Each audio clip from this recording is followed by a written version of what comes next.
In this video we're going to be looking at how we use scenes or presets to quickly give us a baseline for different uses of the sound system.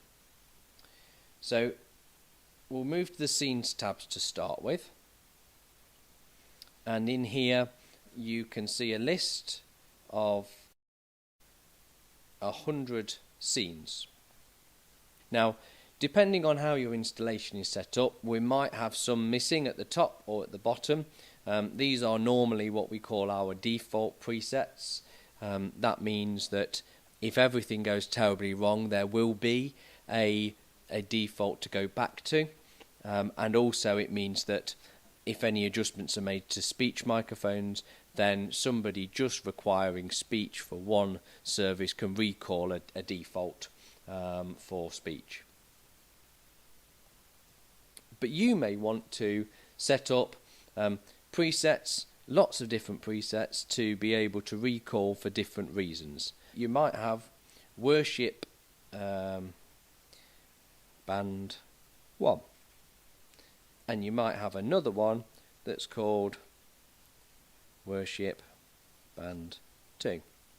This is where the filters button, let me just close that, the filters button here comes in useful. When we tap that, it gives us things that this scene can and can't adjust. So for different bands, you might want it to adjust how the foldbacks are set up, and we might have different preferences on what comes through the foldbacks. And you might want it to adjust how the main output is set up.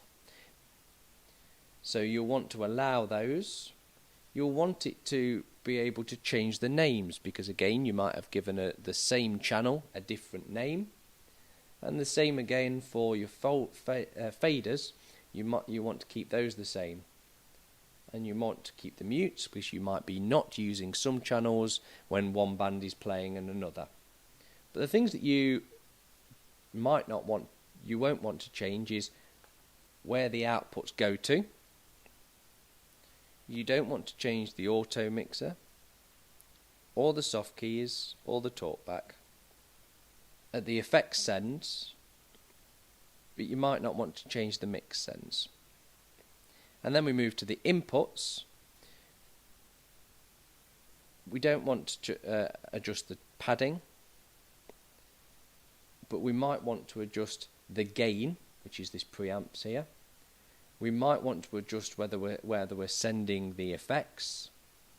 We might want to adjust the EQ, so that's that one there. And the same for the effects parameters. Again, for different channel inputs, because different people are using the same mic, we want to use the names, the faders and the mutes as the same. So for different worship bands, you might want to set them up to look something like this, and click apply. So those are the two worship group presets. You can create as many of those as you want, and that gives you the ability to recall different worship bands without adjusting everything.